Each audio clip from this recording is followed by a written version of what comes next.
تو اس طرح ایک بڑا اچھے گھرانے کی بیوی فوت ہو گئی اور اس کا خاوند اعتکاف میں تھا. مولوی صاحبان تو مسئلے بتاتے کہ نہیں بھائی نہیں، آپ جنازے میں شریک نہیں ہو. ہمارے سرحد میں جنازے قبرستان میں ہوتے ہیں، یا مسجدوں کے ساتھ ایسا نظام نہیں ہے. وہاں سارا گاؤں نکلتا ہے اور پھر قبرستان میں جہاں تدفین ہوتی ہے وہاں جگہ ہوتی ہے. اگر ایسی جگہ ہوتی تو کوئی ہیلا ہم بتا دیتے کہ چلو سگریٹ کے بہانے اگر رات کا وقت ہے اور اگر دن کا ہے پیشاب پاخانے کے بہانے نکل کے آتے وقت بغیر ارادے کے اللہ اکبر، اس کے لیے تو ہم تیار ہوتے ہیں ہیلے بتانا. لیکن وہ جنازہ محلے خانخیل کا وہ دور قبرستان میں پڑھایا جا رہا تھا. تو اس شخص نے شرکت نہیں کی کیونکہ عالم لوگوں نے کہا کہ معتکف جنازے میں شریک نہیں ہو سکتا. جنازہ بیوی کا ہو یا ماں کا ہو، بیٹے کا ہو یا باپ کا ہو، باہر نہیں جائے گا.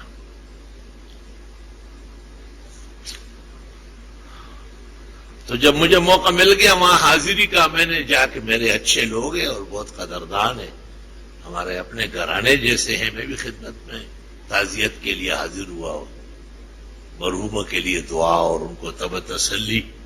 تو اس نے مجھے یہ شکایت کی کہ افسوس آپ نہیں تھے، مجھے لوگوں نے جنازہ نہیں پڑھنے دیا اپنی گھر والی کا.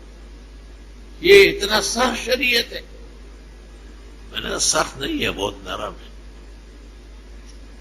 ہم بہت زیادہ ڈھیلے ہوتے جا رہے ہیں. میں نے کہا جنازہ کیوں پڑھتے ہیں؟ کہتا کہ اللہ راضی ہو جائے. میں نے کہا اعتکاف توڑنے سے اللہ راضی نہیں ہوگا، ناراض ہوگا. اگر آپ جنازہ پڑھ لیتے تو آپ کا اعتکاف ختم ہو جاتا، تو آپ ایک مجرم اور گناہگار صف میں کھڑے ہوتے. فوراً کہنے کو توبہ استغفر اللہ، شکر ہے کہ نہیں گیا. میں نے کہا علماء کا شکر ادا کریں. ہر وقت مسئلہ بتانا ہر کودی پڑک کا کام نہیں ہے. وقت پر مسئلہ بتانا حاضر باش عالم کا کام ہے، جن کو فقہ اور فقہا پر عبور ہوتا ہے اور پھر ایمان کی جرت بھی موجود ہوتی ہے.